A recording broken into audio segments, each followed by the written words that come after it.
நான் உங்க சாய்னிஷா. கோயிலுக்கு பூஜை பொருட்களோட போற மாதிரி ஒரு சித்தரோட ஜீவ சமாதிக்கு எல்லாரும் சுரைக்காயோட போறாங்க. அது மட்டும் இல்லாம நடமாட முடியாத நோயாளிகள் வீட்ல படுத்த படுக்கையா இருந்தா அவங்களோட துணிய கொண்டு வந்து இந்த ஜீவசமாதியில சுத்தி வந்தா நோய் குணமாகிறதா ஒரு ஆச்சரியமான தகவல் எனக்கு கிடைச்சிருக்கு. அதை இன்னைக்கு லைவா பார்க்கதான் நான் இப்போ பயணம் செய்துட்டு இருக்கேன். படுத்த படுக்கையாக இருக்கும் நோயாளிகளின் துணியை கொண்டு வந்து சுற்றினார். நோய் தீர்க்கும் சுரைக்காய் சித்தர் ஜீவசமாதி. அந்த துணியை எடுத்துட்டு போட்ட உடனே அவங்களுக்கு உடல் சரியாயிடும். சுரைக்காயோடு விசிட் செய்யும் வினோதம். ஒருத்தருக்கு உடல்நிலை சரியில்லாமலோ இல்ல மனரீதியாக பாதிக்கப்பட்டிருந்தாலோ அவங்க பயன்படுத்தின துணிய மட்டும் ஒரு சித்தர் கோயிலுக்கு கொண்டு வந்து அங்க நடத்தப்படுற அணையா யாகத்துல வச்சு வேண்டிக்கிட்டா அந்த பிரச்சனை சரியாகிடுமா.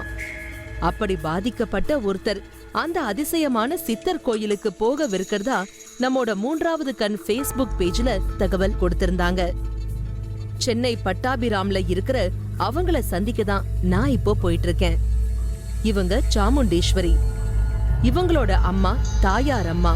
கிட்டத்தட்ட 6 மாசமா அவங்க உடல் நலம் பாதிக்கப்பட்டு படுத்த படுக்கையா இருக்காங்களாம். பல டாக்டரை சந்திச்சும் அவங்களோட பிரச்சனைக்கு ஒரு தீர்வு கிடைக்காமலே இருந்திருக்கு.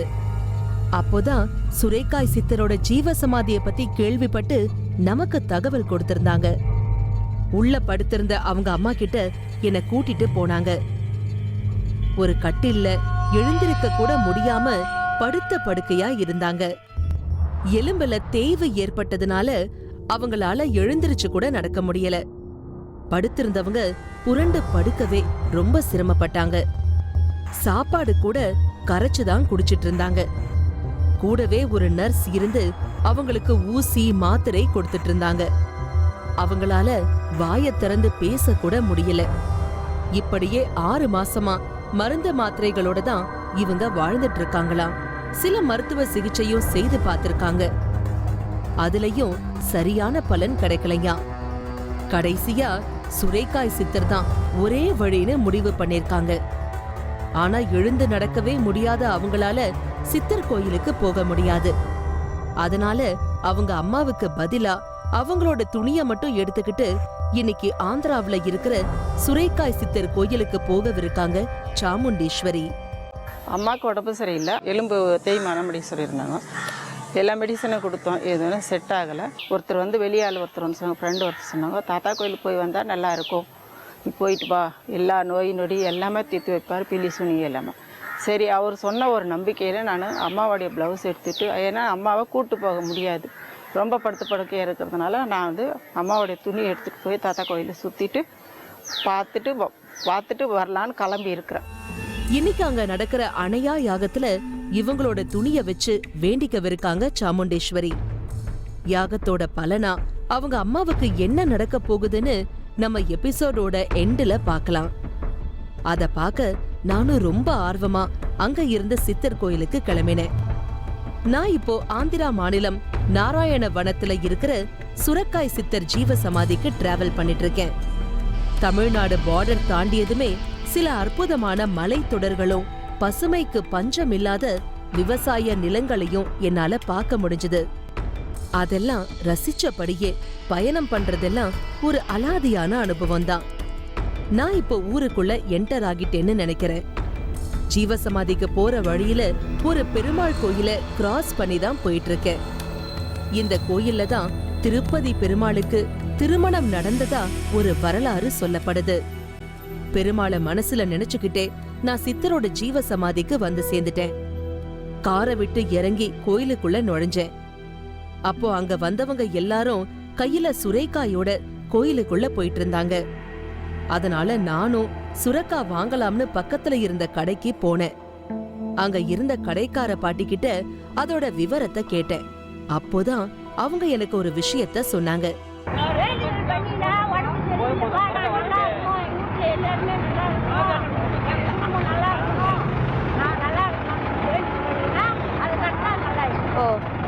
இங்க இருக்கிற சித்தருக்கு சுரைக்காய்னா ரொம்ப பிடிக்குமா. அவர் வாழ்ந்த காலத்துல எப்பவும் கையில சுரக்குடுவையோட தான் இருப்பாராம். அதனால இங்க வரவங்க சுரக்காய் வாங்கிட்டு போய் சித்தரோட ஜீவ சமாதியில கட்டுவாங்களாம். அப்படி கட்டி வேண்டிக்கிட்டா அவங்களோட பிரச்சனை எதுவா இருந்தாலும் சரியாயிடுமா.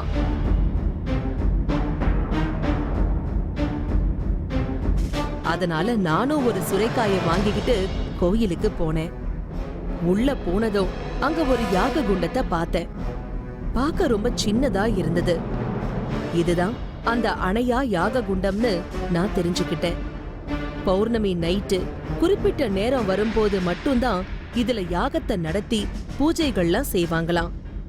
அந்த நேரத்துல உடல்நிலை சரியில்லாதவங்களும் மனநலம் பாதிக்கப்பட்டவங்களும் இங்க உட்காருவாங்களாம். ஆனா இப்போ அந்த இடத்துல யாரும் இல்ல. ஒரு சிலர் மட்டும் அந்த யாக குண்டத்துல இருந்த சாம்பலை எடுத்துக்கிட்டு போனாங்க. அப்போ சுரைக்காய கட்டிட்டு வந்த ஒரு பெண்ண அவங்க அம்மா யாகத்துக்கு பக்கத்துல உட்கார வச்சாங்க. அவங்களோட ஆக்டிவிட்டிஸ் எல்லாம் பார்க்க கொஞ்சம் வித்தியாசமா இருந்தது. ஏதோ மனநலம் பாதிக்கப்பட்டவங்கள போல அவங்க எதையோ பார்த்தபடி உட்கார்ந்திருந்தாங்க. பௌர்ணமி நாட்கள்ல இந்த மாதிரி மனநலம் பாதிக்கப்பட்டவங்கள இந்த யாகத்து முன்னாடி இப்படி உட்கார வைக்கிறது இங்க உள்ள ஒரு வழக்கம். முதல்ல நான் பார்க்க வந்த சித்தரை வணங்கிட்டு அப்புறம் மத்த விஷயங்களை தெரிஞ்சுக்கலாம்னு முடிவு செஞ்சேன். அதனால சித்தரோட ஜீவசமாதிக்கு போனேன். மனசுல ஒரு பிரார்த்தனையோட நான் வாங்கிட்டு போன சுரைக்காய சித்தரோட ஜீவசமாதியில கட்டினேன்.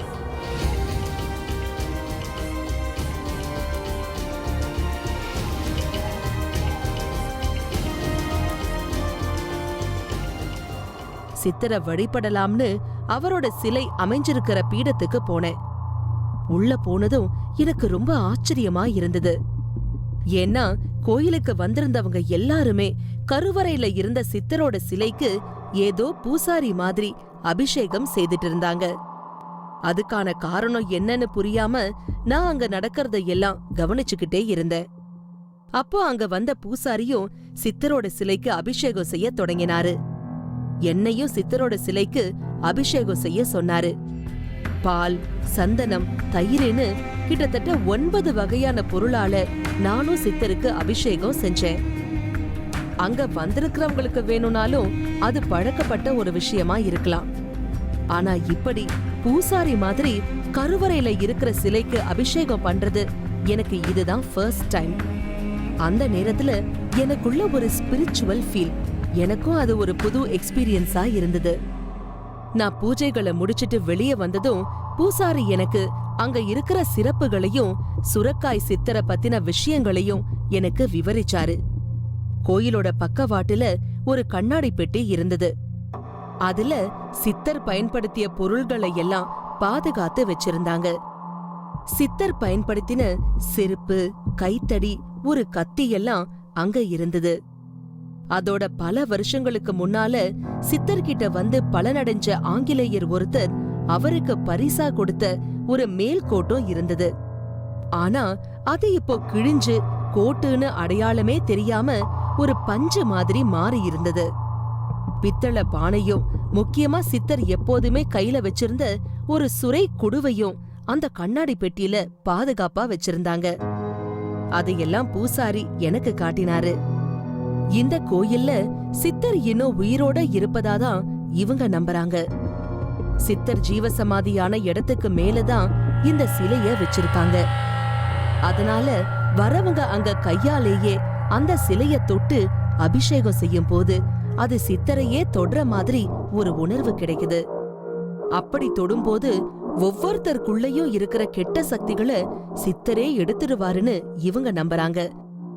அது மட்டும் இல்லாம இங்க அபிஷேகத்துக்கு நாம பயன்படுத்துற பொருட்கள் எல்லாமே சித்தருக்கும் அபிஷேகம் செய்யறவங்களுக்கும் இடையே எனர்ஜியை டிரான்ஸ்பர் பண்ற ஒரு கருவியா செயல்படும்னு எனக்கு ஒரு தகவலையும் சொன்னாங்க. சுரக்காய் சித்தரோட பிரசன்ஸ் இந்த கோயில்ல இருக்கிறதையும் நம்மால சில அடையாளங்கள் மூலமா உணர முடியுமா? இங்க வர மக்களுக்கு சில நேரங்கள்ல அவரோட இருப்பையும் அமானுஷ்யமா உணர்த்துவாராம். ஒரு தடவை மோகனன் அப்படிங்கிறவரு நள்ளிரவுல இந்த சித்தர் கோயிலுக்கு வந்திருக்காரு. வர வழியெல்லாம் கும் இருட்டா இருந்திருக்கு. அதனால வழி தெரியாம தடுமாறி இருக்காரு. ஆள் நடமாட்டமே இல்லாம இருந்த அந்த நேரத்துல யார்கிட்டயும் வழி கேட்க முடியாத சூழ்நிலையில இருந்திருக்காரு. அந்த நேரத்துல ஒரு நாய் அங்க வந்திருக்கு. அதனால அந்த நாய பின்தொடர்ந்து அவரும் போயிருக்காரு. கடைசியா அந்த நாய் சித்தர் கோயிலுக்கு அவரை கொண்டு போய் சேர்த்திருக்கு. கோயில வந்தடைஞ்சதும் அந்த நாய் திடீர்னு அங்க இருந்து மறைஞ்சு போயிருக்கு. அப்போதான் இவ்வளவு நேரமா தன் கூட வந்தது நாய் இல்ல, அது சுரைக்காய் சித்தர்தான்னு இவருக்கு புரிஞ்சிருக்கு. இது மாதிரி பலவிதமான சூட்சம ரூபங்கள்ல சித்தர் எங்க வரவங்களோட கண்களுக்கு காட்சி தருவதா சொல்றாரு மோகனன். ஒரு சில டைம்ல புத்தூர்லேருந்து வருவோம். புத்தூர்லேருந்து நைட் மிட் நைட்டில் வருவோம். யாருமே இருக்க மாட்டாங்க. ஆனால் அங்கேருந்து வரும்போது ரோட்டில் யாருமே இருக்க மாட்டாங்க. எந்த ஒரு இது இருக்காது. முன்ன திடீர்னு பார்த்தீங்கன்னா ஒரு நாய் போய்கிட்டே இருக்கும். தாத்தா கோயில் வரலையும் விட்டுட்டு திடீர்னு பார்த்தா இருக்காது. ராத்திரி 12-1 மணிக்கு கூட வருவோம். வரும்போது அங்கேருந்து புத்தூர்லேருந்து அங்கேருந்து வரணும். வரும்போது முன்ன நாய் வரும். நம்மளுக்கு தெரியாது. துணையாகவே வந்து கோயில் வரலையும் வந்துட்டு திடீர்னு பார்த்தா இருக்காது, மறைஞ்சிடும். நான் எங்கே போனாலும் எங்கே இது பண்ணாலும் அவருடைய இது இல்லாமல் நான் இருக்காது. எங்கே போனாலும் எங்களுக்கு துணைகள் அது. இந்த சுற்று வட்டாரத்தில் இருக்கக்கூடிய ஒரு 20-25 கிலோமீட்டரில் இருக்கிற வனமூலிகைகளில் வர்ற அந்த வேருங்க அதை எடுத்தாந்து இந்த யாகத்தில் போகிறதுனால அந்த யாகத்தினுடைய வர்ற சாம்பல் தான் எந்த நோயாக இருந்தாலும் அந்த சாம்பல் எடுத்து நம்ம வயிற்றுக்கு சாப்பிட்டாவோ தண்ணியில் கரைச்சி குடிச்சாவோ 100க்கு 100 க்யூர் ஆகுதுன்ற நம்பிக்கையோடு இந்த யாகத்தை உருவாக்குனாங்க.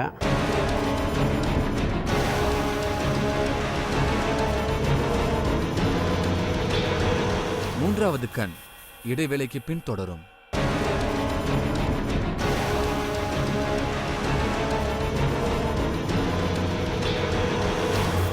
மூன்றாவது கண் தொடர்கிறது. நான் இன்னைக்கு ஆந்திராவுல இருக்கிற நாராயண வனம் அப்படிங்கிற ஊர்ல இருக்கேன். இங்க இருக்கிற சுரைக்காய் சித்தரோட ஜீவ சமாதிக்கு எல்லாரும் சுரைக்காய கொண்டு வந்து வேண்டுதல் வைக்கிறாங்க.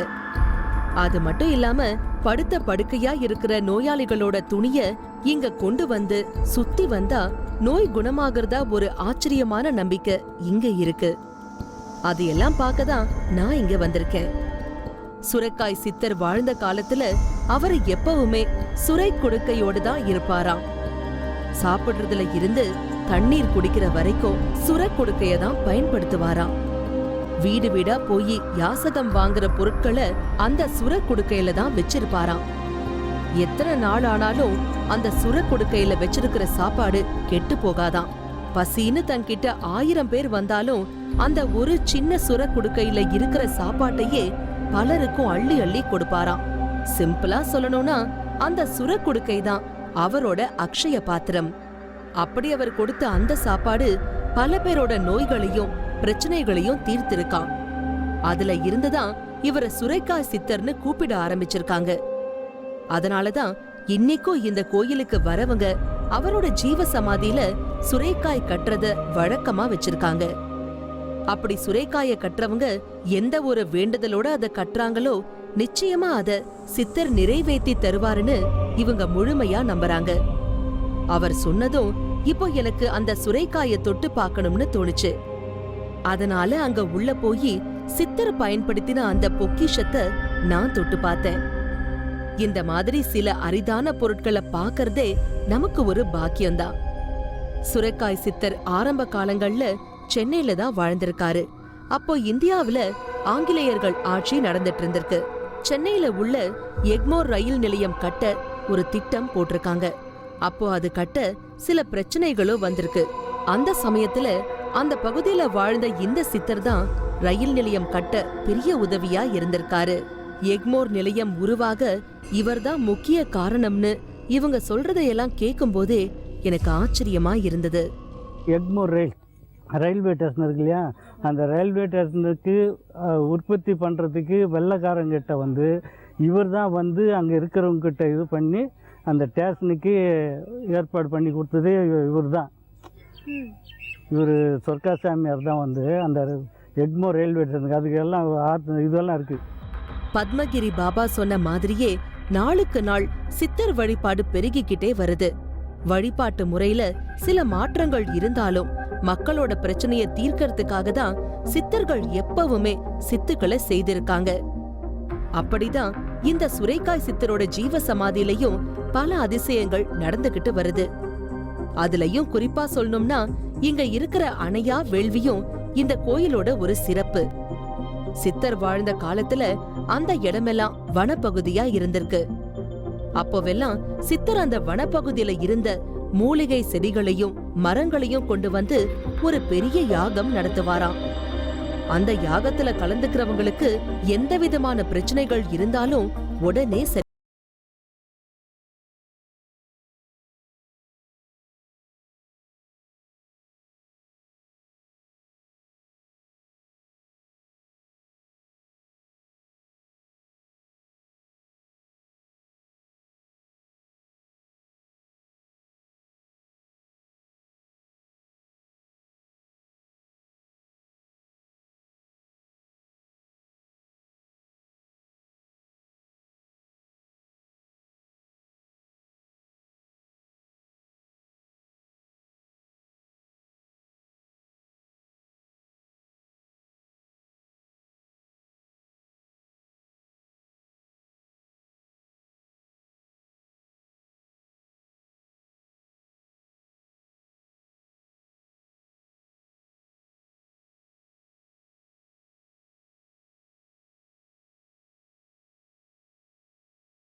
மனைவிக்கு எந்த தீர்வையும் தரல.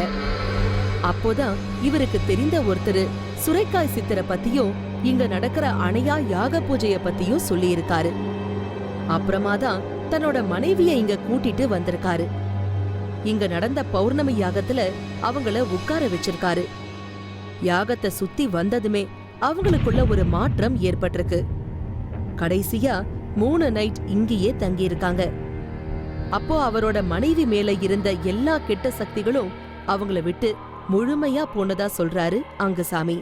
முதல்ல எங்கள் வீட்டில் இருக்கிறதுக்கு பேய் பிடிச்சிக்கின்னு ஓட்ட முடியாத எத்தனையோ வைத்தியக்காரெலாம் வச்சு பார்த்தேன், முடியல, அவங்களால முடியல. அது மேல்பட்டு ஒரு பெரியவர் சொன்னார் எனக்கு. நாங்கள் ஒரு 3 நாளாக இருந்தோம், இங்கே 3 நாளாக தங்கி நைட்டில் இருந்தோம். கோவில் சுற்றின்னு வரும், பொங்கல் வச்சு இங்கேயே சாப்பிட்டு இங்கேயே படுத்துக்கணும், இங்கேயே இருப்போம். எங்கள் வீட்டுக்கு இது நல்லபடி காய் போச்சு, குழந்தை குட்டிலாம் நல்லா இருக்கிறோம். அதிலேருந்து நாங்கள் வந்துன்னு போய்க்கின்னு இருக்கிறோம் இந்த கோவிலுக்கு. கோயிலேருந்து வந்த பிறகு விபூதி தண்ணியில் கரைச்சி அம்மாவுக்கு கொடுத்தோம். நெத்தியில் வச்சு அந்த வலி இருந்த இடத்துல பூசி விட்ட பிறகு அம்மாவுக்கு உடம்பு குணமாயிருக்கு. இனி எந்த ஒரு பயமும் இல்லை, இனி மருந்து மாத்திரம் தேவையில்லை. அம்மா நல்லா எழுச்சி நடப்பாங்கன்ற ஒரு தைரியம் வந்தது எனக்கு.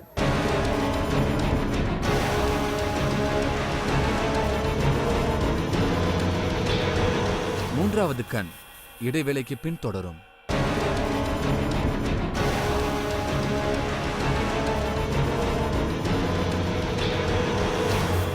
மூன்றாவது கண் தொடர்கிறது. இன்னைக்கு நான் ஆந்திரா மாநிலம் நாராயண வனத்துல இருக்கேன். திருமலை திருப்பதி தேவஸ்தானத்துக்கு சொந்தமான பிரபலமான ஒரு பெருமாள் கோவில் அமைஞ்சிருக்கிற இதே ஊர்ல அதுக்கு இணையா பிரபலமான ஒரு சித்தரோட ஜீவ சமாதி இருக்கு. இங்க பூஜை பொருட்களுக்கு பதிலா எல்லாரும் சுரைக்காய்களை கொண்டு போய் வேண்டுதல் வைக்கிறாங்க. சித்தர் வாழ்ந்த காலத்துல உருவாக்கின ஒரு அணையா யாக குண்டம் இன்னைக்கும் இங்க அதே நெருப்போட இருக்கு. நடக்க முடியாம படுத்த படுக்கையா இருக்கிற நோயாளிகளோட துணியை இங்க கொண்டு வந்து இந்த யாக குண்டத்தை சுத்தி வந்தா நோய் தீரும் அதிசயம் நிகழ்வதா எனக்கு ஒரு ஆச்சரியமான தகவல் கிடைச்சிருக்கு. அத பார்க்கதான் இங்க வந்திருக்கேன். இப்போ எல்லாரும் யாகத்துக்கு ரெடி ஆயிட்டாங்க. சித்தர் ஆரம்பிச்சு வச்ச இந்த அணையா யாகத்துல இன்னிக்கும் அவர் இருக்கிறாருன்னு உணர்த்தத்தான் இப்படி அவரோட சிலைய வச்சிருக்கிறதா சொல்றாங்க. இன்னைக்கு நானும் அந்த யாகத்தை தயார் செய்ய அவங்களுக்கு உதவி செஞ்சேன்.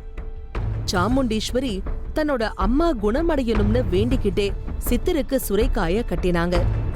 தன்னோட அம்மா குணமடையணும்னு அணையா குண்டத்தையும் சித்தர் பீடத்தையும் வேண்டுதலோட சுத்தினாங்க. யாகம் முடிஞ்சதும் சாமுண்டீஸ்வரி அந்த சாம்பலை எடுத்துக்கிட்டு வீட்டுக்கு போனாங்க. சித்தரோட இந்த அணையா யாகத்துல கலந்துகிட்டது மட்டும் இல்லாம அந்த யாகத்தை நடத்துற கொடுப்பனையும் எனக்கு இன்னைக்கு கிடைச்சிருக்கிறத நினைச்சு எனக்கு ரொம்ப சந்தோஷமா இருந்தது. சித்தரை கும்பிட்டுட்டு நான் அங்க இருந்து கிளம்பினேன். மறுநாள் நான் சென்னை பட்டாபிராம்ல இருக்கிற சாமுண்டீஸ்வரிய சந்திக்க போனேன். நேத்து நடந்த யாகத்தோட பலனா அவங்க அம்மாவுக்கு என்ன மாதிரியான மாற்றம் ஏற்பட்டிருக்குன்னு தெரிஞ்சுக்கதான் நான் அவங்க வீட்டுக்கு போனேன். அங்க இருந்த அவங்க அம்மாவை சந்திச்சேன். என்ன சந்திச்சதும் கொஞ்சம் கஷ்டப்பட்டு தான் எழுந்து உட்கார்ந்தாங்க. புரண்டு படுக்கவே முடியாம இருந்தவங்க இப்ப கொஞ்சம் மெதுவா எழுந்திருச்சாங்க. ரொம்ப தெம்பா நடக்க முடியலனாலும் ஓரளவுக்கு இப்போ எழுந்து நடக்கறாங்க. பேசவே முடியாம இருந்த அவங்க இப்போ என்கிட்ட கொஞ்ச நேரம் பேசிட்டு இருந்தாங்க. டாக்டர் கிட்ட போனா ஒன்றும் சரியா இல்லை. ஊசி போட்டா மாத்திரைலாம் சாப்பிட்டேன், இன்னும் ஜாஸ்தி ஆகி போச்சு. கோயிலேருந்து வந்த பிறகு விபூதி தண்ணியில் கரைச்சி அம்மாவுக்கு கொடுத்தோம். நெத்தியில் வச்சு அந்த வலி இருந்த இடத்துல பூசி விட்ட பிறகு காலையில் எழுந்துச்சி அவங்களே எழுந்துச்சி உட்காந்துனாங்க. அதுக்கப்புறம் எனக்கு அதுலேருந்து சந்தோஷமாக இருந்தது, நிம்மதியாக இருந்தது. சரி, தாத்தா கிட்ட போய் வந்ததுனால தான் நமக்கு நல்லது நடந்திருக்கு. அம்மாவுக்கு உடம்பு குணமாக இருக்குது. இனி எந்த ஒரு பயமும் இல்லை, இனி மருந்து மாத்திரை தேவையில்லை. அம்மா நல்லா எழுந்துச்சி நடப்பாங்கன்ற ஒரு தைரியம் வந்தது எனக்கு. விபூதி வச்சு வயிற்றுக்கு சாப்பிட்டேன். அந்த விபூதி நைட்டு 3 வேளை கொஞ்சம் சுமாராக இருக்குது, எழுந்து நடக்க முடியுது. இது எல்லாத்துக்கும் சித்தர் தான் காரணம்னு ரொம்ப சந்தோஷமா சொன்னாங்க. யாகத்துல இருந்து கொண்டு வந்த சாம்பலை தினமும் தண்ணியில கலந்து குடிக்கிறாங்க. சித்தரோட சாம்பல் தான் இப்போ இவங்களுக்கு மருந்தா இருக்கு.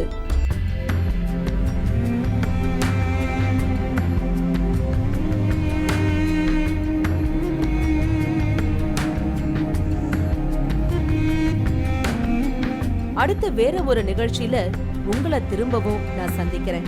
அதுவரை உங்களிடமிருந்து விடை பெறுகிறேன். இந்த நிகழ்ச்சி நாளை மாலை 4:30 மணிக்கு மறு ஒளிபரப்பாகும். நள்ளிரவு யாகம் செய்தால் பிரச்சனைகளுக்கு தீர்வு கிடைக்கும்.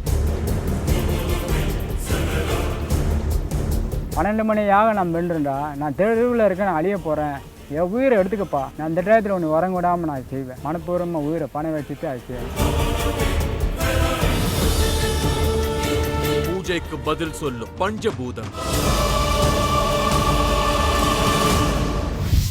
நீங்களும் இந்த திகில் பயணத்தில் கலந்து கொள்ள ஒரு வாய்ப்பு.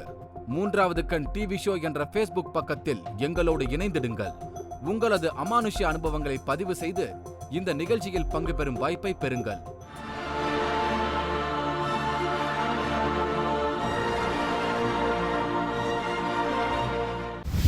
நான் பைத்தியக்காரனா? ஏங்க, நீ காவடி எடுத்துன்னு போனியோ, சிவனை கும்பிட்டியோ, நீ அல்லாவை கும்பிட்டியோ, நீ கிருஷ்ணனை கும்பிட்டியோ, எனக்கு தேவையில்லைங்க. இதை மிஞ்சின பொம்மை எதுவுமே கிடையாதுங்க.